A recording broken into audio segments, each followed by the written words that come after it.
ఘనమైనవి నీ కార్యములు నా ఎడల, స్థిరమైనవి నీ ఆలోచనలు నా యేసయ్యా.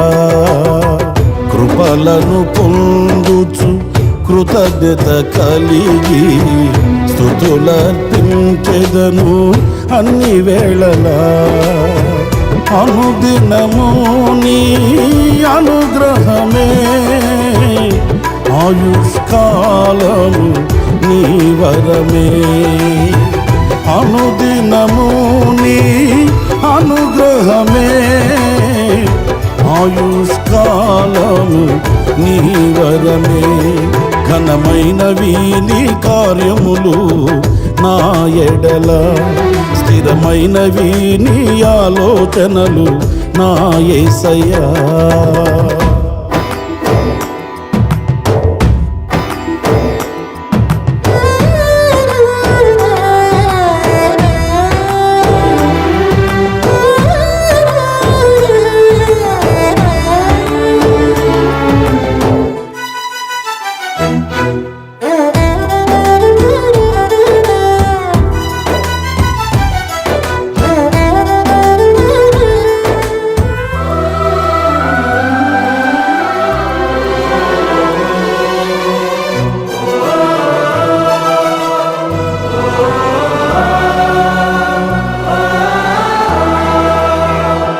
నీ కృప తప్ప వేరొకటి లేదయా, నీ మనస్సులో నేనుంటే చాలయా. బహుకాలముగా నేనున్న స్థితిలో నీ కృప నా ఎడ చాలునంటివే.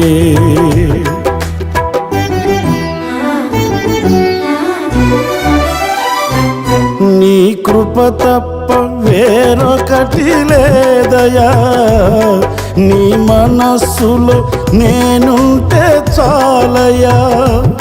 బహుకాలముగా నేనున్న స్థితిలో నీ కృప నా ఎడ చాలునంటివే.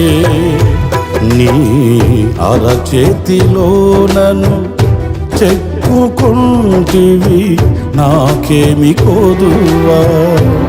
ఈ స్తుతి మహిమలు నీకే చెల్లించెదను జీవితాంతం.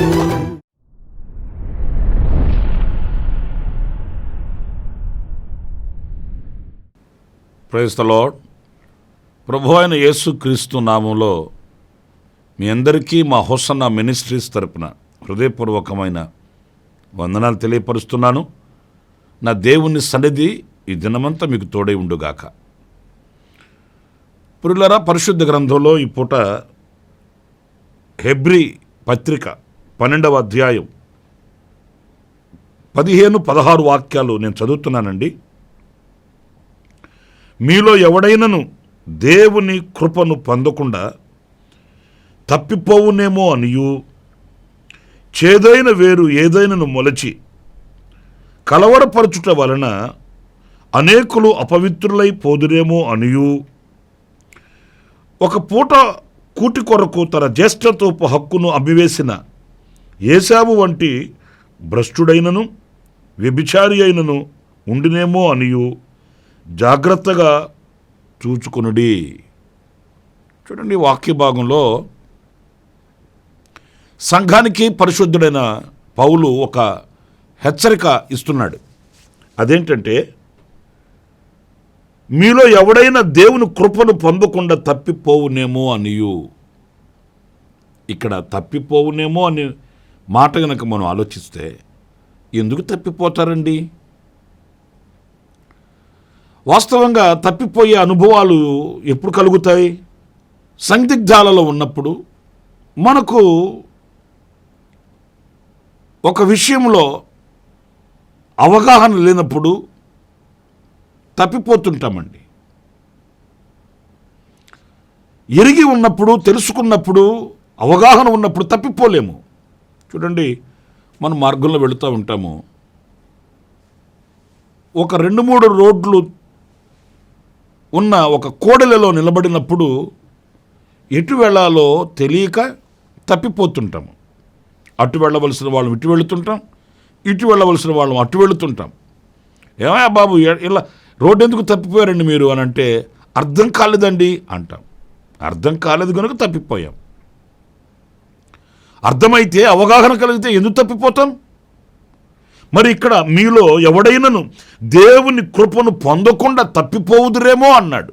అంటే ఆ కృపను అర్థం చేసుకున్న వ్యక్తి, ఆ కృప యొక్క అవగాహన కలిగిన వ్యక్తి, ఆ కృప మనల్ని ఎంత ఆశీర్వదిస్తుంది, ఎంత దీవిస్తుంది, ఆ కృప మనల్ని ఎంత ఉన్నతంగా ఉంచింది, ఆ కృప లేకపోతే మన పరిస్థితి ఏంటి అనే అవగాహన కలిగిన వ్యక్తి తప్పిపోలేడండి. ఈరోజు అనేక మంది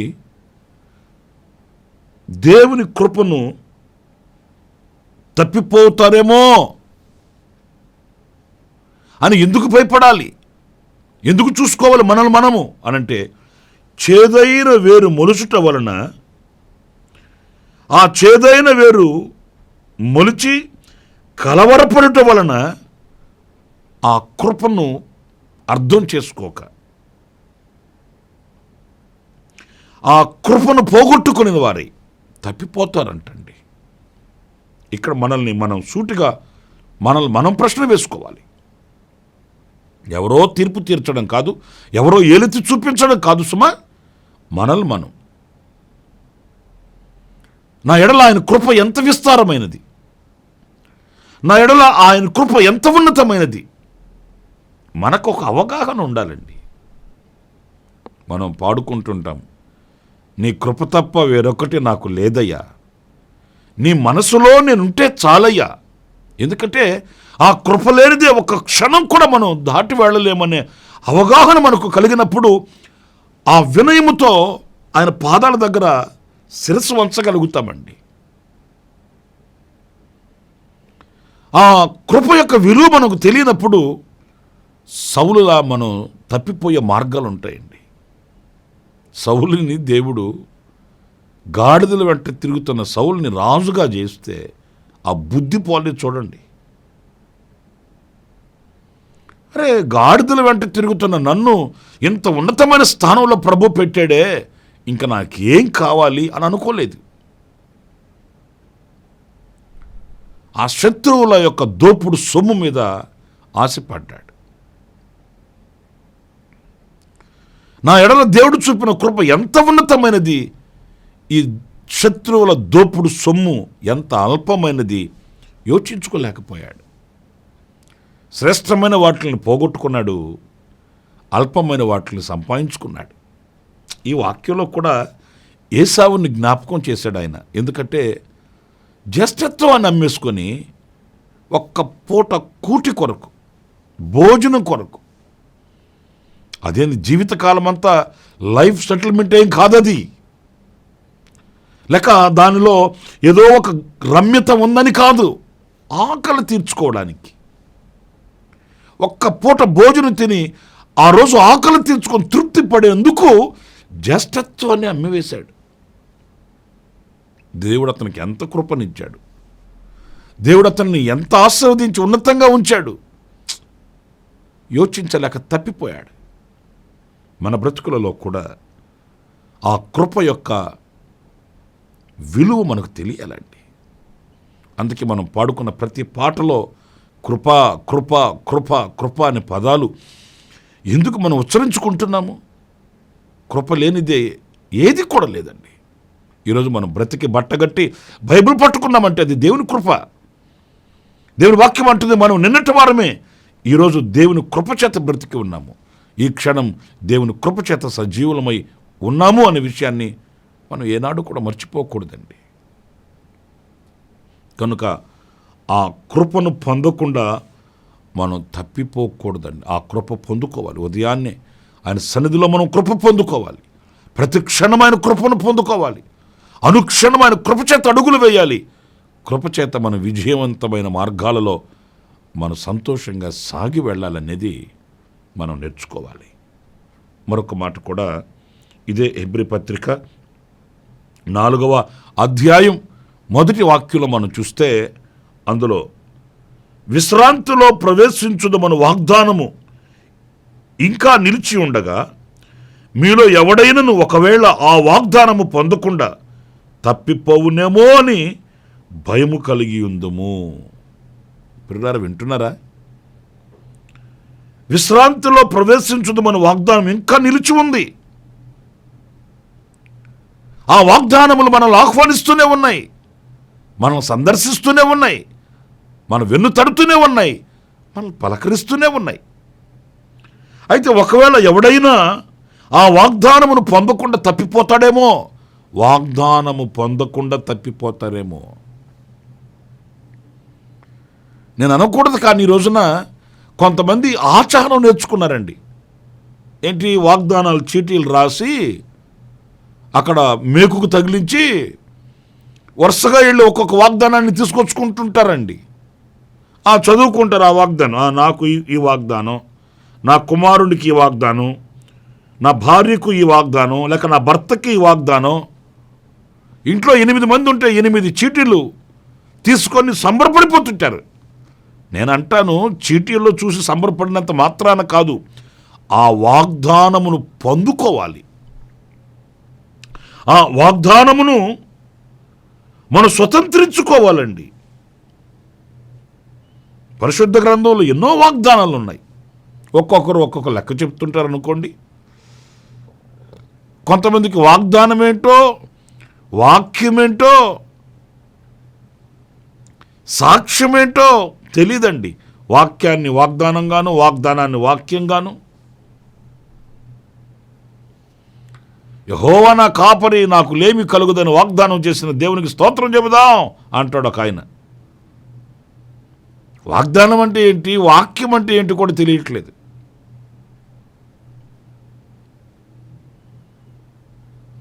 నా ప్రియమైన సహోదరులారా, వాగ్దానములు ఇంకనూ నిలిచి ఉన్నాయి. ఏ స్థితిలో మనం నిలిచి ఉంటే ఆ స్థితిలో ఒక వాగ్దానం ప్రభు మన కొరకు చేసి ఉన్నాడు. మనము ప్రార్థించి ఆ వాగ్దానమును మనం స్వతంత్రించుకోవాలి. అది ఎలా ఉంటుంది? ఆయన అబ్రహాముతో, ఇస్సాకుతో, యాకోబుతో కొన్ని సందర్భాల్లో ఆయన వాగ్దానం చేశాడు. ఆ వాగ్దానములు మనం చూసినప్పుడు మనం ఎలా దాన్ని స్వతంత్రించుకోవాలంటే, ప్రభువా అబ్రహాముతో ఇలాంటి పరిస్థితుల్లో, ఈరోజు నేను ఏ పరిస్థితుల్లో ఉన్నానో అదే పరిస్థితులలో అబ్రహాము ఇలా ఉన్నప్పుడు నీవు అబ్రహాముతో ఇలా వాగ్దానం చేసావు కదా, ఆ వాగ్దానాన్ని నా జీవితంలో కూడా నువ్వు నెరవేర్చు నాయనా అని మనం ప్రార్థన చేసుకోవాలి. అంతేగాని అబ్రహాముకు చేసిన వాగ్దానం అబ్రహాముకు కాదు నాకు చేశాడు అలా కాదు. అబ్రహాముతో చేసిన వాగ్దానం మనకు కూడాను వర్తిస్తుంది. ఎందుకు వర్తిస్తుంది?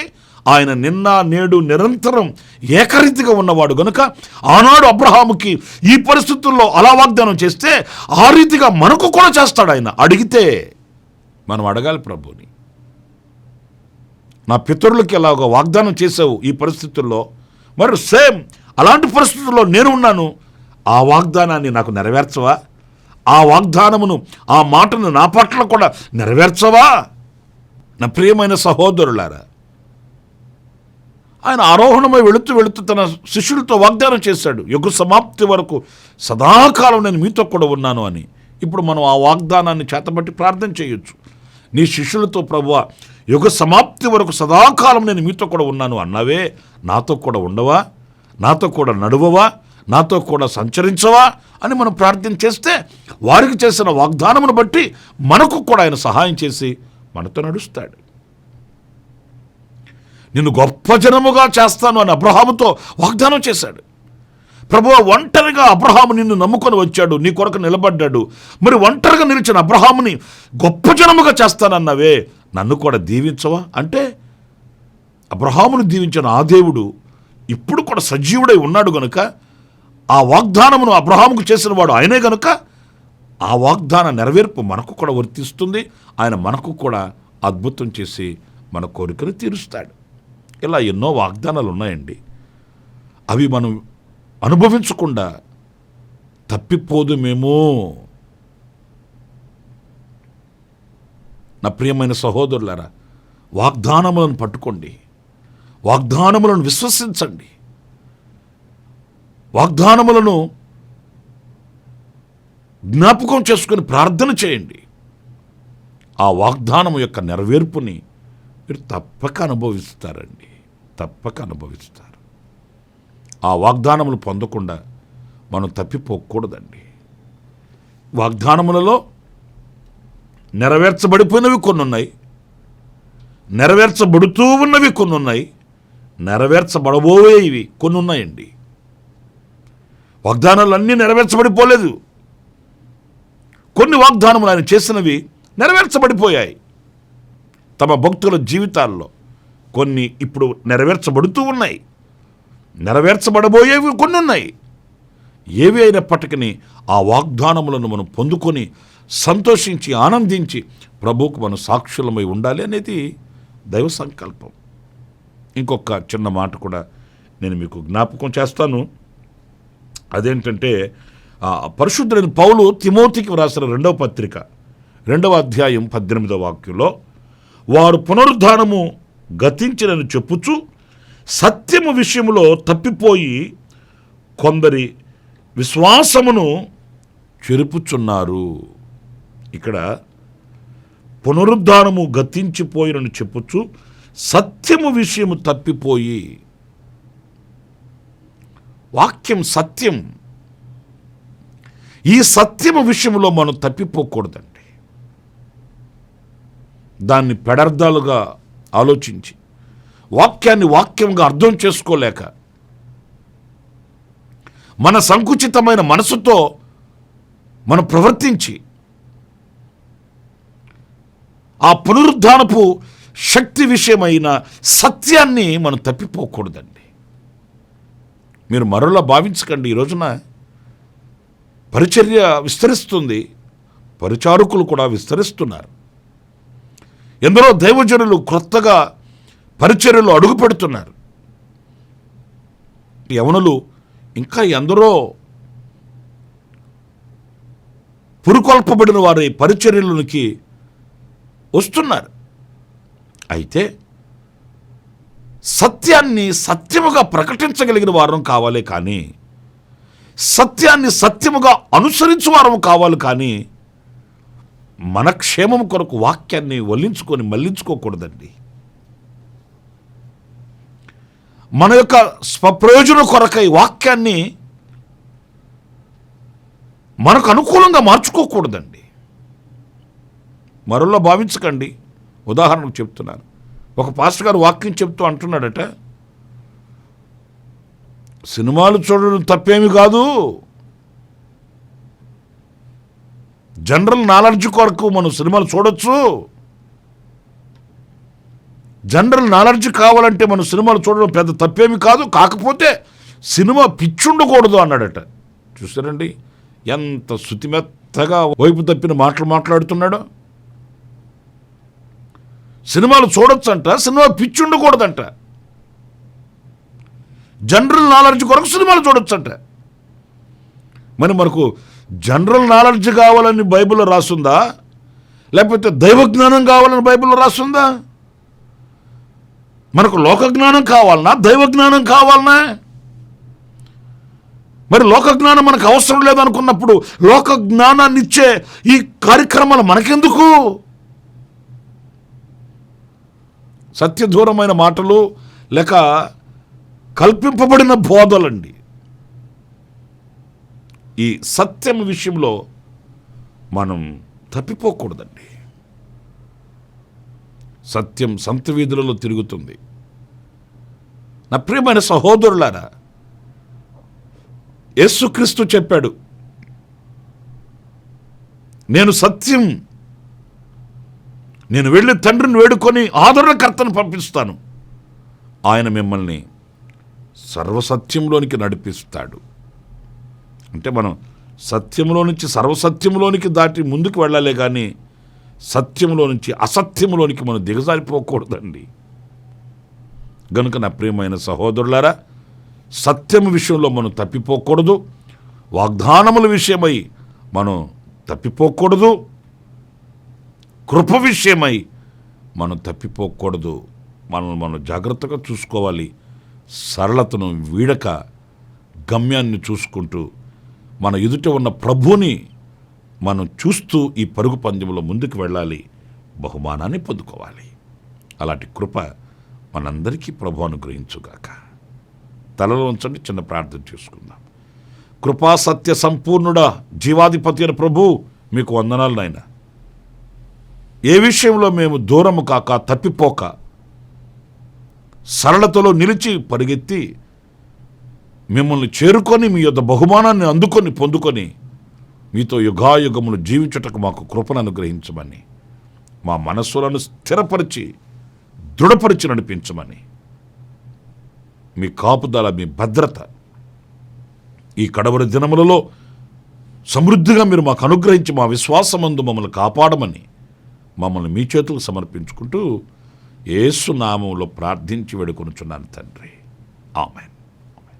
ప్రభు మిమ్మల్ని ఆశీర్వదించి దీవించుగాక. ఈ దినమంతా విశేషమైన కృప నా దేవుడు మీకు అనుగ్రహించునుగాక. ఆమేన్.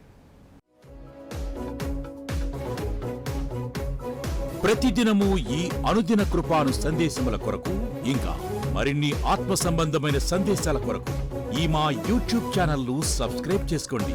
Pastor Ramesh hosanna ministries.